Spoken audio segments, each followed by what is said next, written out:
Sebeng, kini saatnya saya Dana Paramita mengantarkan sejumlah berita dari Bali. Berikut 3 di antaranya.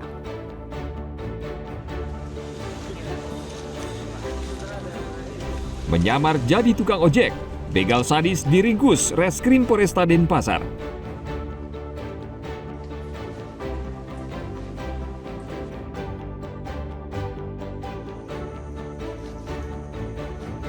Seorang pekerja proyek ditemukan tewas, tergeletak di lantai dasar villa.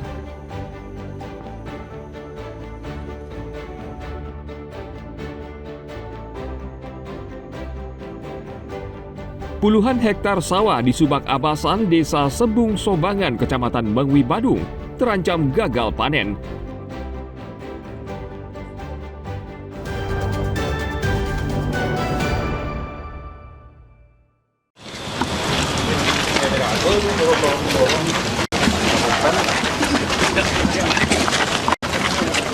Satuan Reskrim Polresta Denpasar akhirnya meringkus pelaku begal sadis terhadap siswi SMK di Pecatu, Kuta Selatan beberapa waktu yang lalu. Kasus begal ini sempat viral di media sosial pada pertengahan Februari lalu karena sadis dan korbannya seorang siswa sekolah. Pelaku kerap mengincar korbannya dengan berpura-pura menawarkan jasa ojek. Ketika melintas di tempat sepi, ia mengancam korban dengan senjata tajam. Setelah berhasil mengambil barang berharga, pelaku mengikat korban bahkan melukai dan melecehkannya. Menurut polisi, pelaku sudah 4 kali melakukan kejahatan serupa, salah satu diantaranya warga negara asing. Uang hasil kejahatan ia gunakan untuk bermain judi online. Setelah dilakukan interogasi rekan-rekan, ini pelaku rupanya telah melakukan beberapa perbuatan yang sama dengan modus yang sama, mengambil barang korban dan menganiaya. Modusnya sama, mengambil barang, terus ada yang melakukan pelecehan, ada yang tidak sempat mengambil handphonenya karena ada perlawanan. Perlu rekan-rekan ketahui memang ada beberapa kejadian kayak begini di sekitar wilayah Nusa Dua, Jimbaran, dan Uluwatu. Nah, mungkin beliau yang bersangkutan inilah salah satu yang memang pelakunya. Saat ditangkap, pelaku sempat melawan sehingga polisi terpaksa menembak salah satu kakinya. Polresta Denpasar masih mengorek keterangan tersangka untuk mengetahui kemungkinan masih banyak korban lainnya. Tersangka masih menjalani pemeriksaan di Polresta Denpasar. Polisi bakal menjeratnya dengan pasal berlapis dengan ancaman hukuman yang berat. Tim Liputan melaporkan dari Denpasar.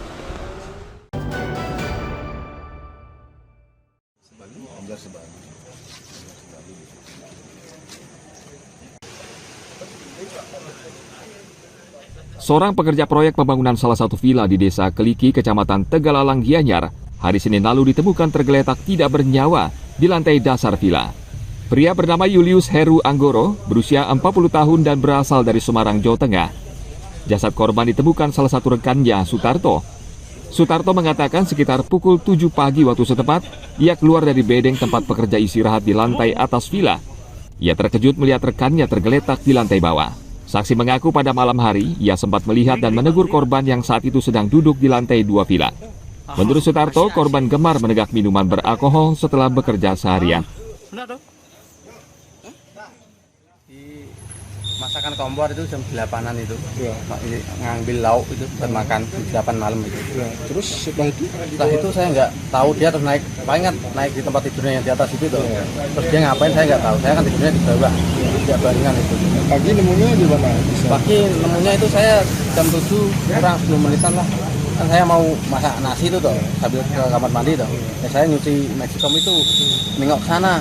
Udah di bawah teman saya itu, saya kaget. Ya. Kalau korban sendiri udah lama kerja di sini? Udah hampir 1 tahun. Memang kan ya kadang tiap 2 bulan, 3 bulan kadang pulang, balik lagi gitu.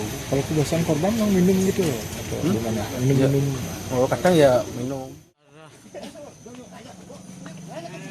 Untuk sementara jasad korban masih berada di Rumah Sakit Sanjiwani, Gianyar, menunggu kedatangan keluarga dari Semarang, Jawa Tengah. Tim Liputan melaporkan dari Gianyar.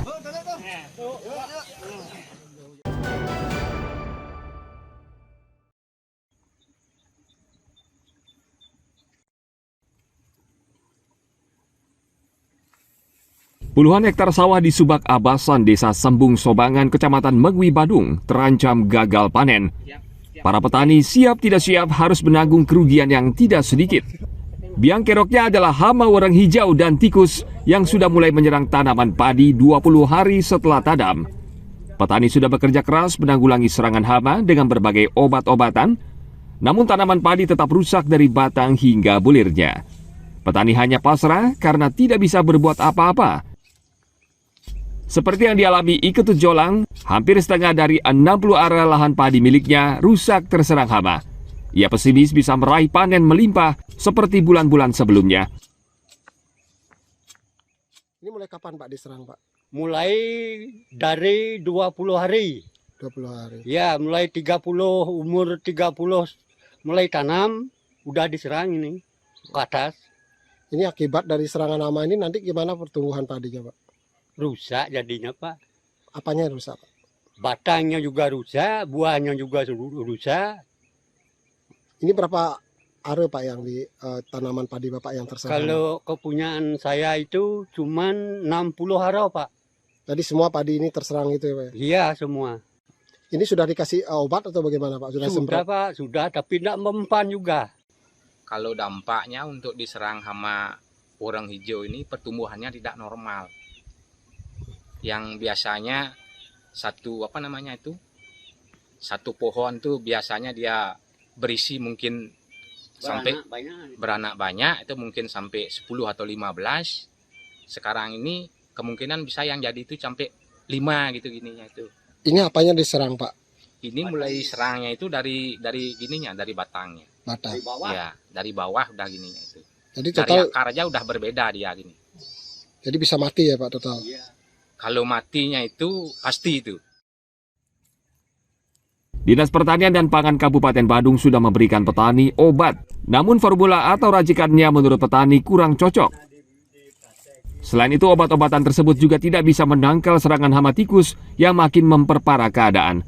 Para petani berharap langkah cepat dan tepat dari instansi terkait agar kerugian yang dialami petani tidak semakin besar dan hasil panen masih bisa diselamatkan. Ana Agung Gede Agung melaporkan dari Badung.